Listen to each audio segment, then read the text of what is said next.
Hey everyone, thanks for joining me again this week. This is part of my weekly series of videos touching on topics from joint, muscle health, handstand practice, and this week we're going to go over a little bit of warm-up and cool-downs and what you should be focusing on when you're doing either. So, want to start off with warm-ups. The key thing about warm-ups is there's a lot of myth behind people believing static stretches and all that, just getting stretched out is the key to a warm-up, and it's really not the case. When you're warming up for an exercise, especially if you're going to be lifting heavy, you want to focus on getting the body, the joints, all that prepped for the workout. A lot of times that involves simulating the workout. So if you're going to be squatting, you want to try and focus on getting, into the range. So slowly doing a squat, for example, and repeating that motion until you're feeling the joints get warm. What happens when your joints and your muscles are getting warm is you're getting them prepped, so you're getting them woken up, you're getting blood flow to the region. You're also getting synovial fluid into the joints that's lubricating them for the movement. When you're lifting heavy, it's really important. So there's quick, you're squatting, very easy to do some squats. You want to add some resistance to do squats. You can add some resistance bands and really increase the difficulty of the squat. So squatting down, maybe hold them up like that, You can do rows with resistance bands. So if you're doing a lot of back work, you can do some rows where you're practicing the same movement, but without loading weight, without making it difficult on your body. You got squats, you have rows.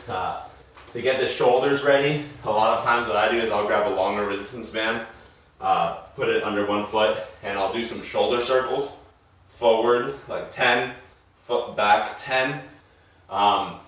Again, prepping the shoulders, getting them loose. In my previous video, I talked a lot about neck health and warm-ups for the neck. Goes along the same lines.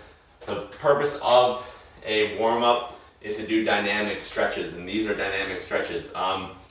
Doing some lunge twists, so lunging and twisting gets the spine ready. You're getting some movement into the lumbar thoracic region of the spine, getting the legs prepped by using the hip flexors and coming back, getting them really ready for a workout.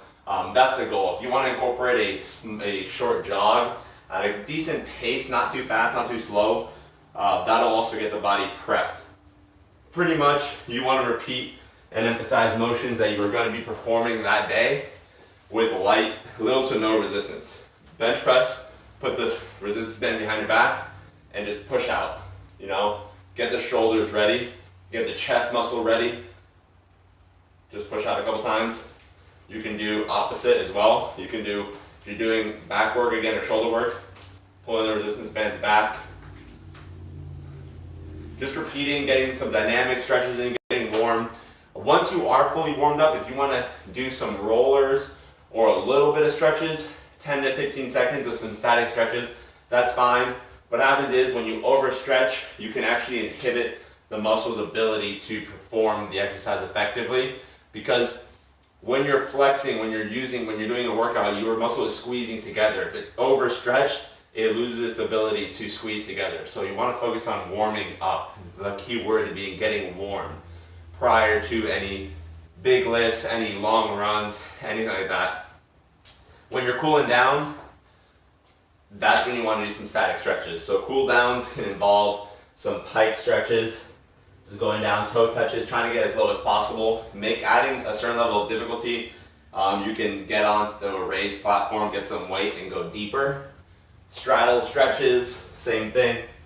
Getting in, really trying to go as low as you can. And the key is focusing on the breath to guide you. So when you're cooling down and you're getting deep into a stretch, what you want to do is take a deep breath in, and on the exhale, go a little lower. And then maybe another 5 seconds, do the same thing. 15 to 30 seconds, repeating the stretches are really good. The couple really good shoulder stretches would be the scorpion will be laying down on the floor across your elbow, across your shoulder, and just really pushing into the shoulder that way, count maybe 5 seconds, and then really holding in this way, really helping the rotation of the shoulder, stretching that area. And then just in general, this flattening of the shoulder when you're laying on top of it gets a good stretch. That you can do on both sides for the shoulders. And just your regular, chest stretches to give yourself some, some release. Stretch out the muscle, get the lactic acid out. Foam roller is excellent after a workout as well, again, to get the lactic acid out to help the muscle recover. A good leg stretch that I like to do, hip flexor, keeping the back leg mostly straight, just a slight bend. You're going to lean into the knee and lean forward. Really keeping this heel down, leaning into it, holding for 15 seconds, then moving over here and trying to sit into it.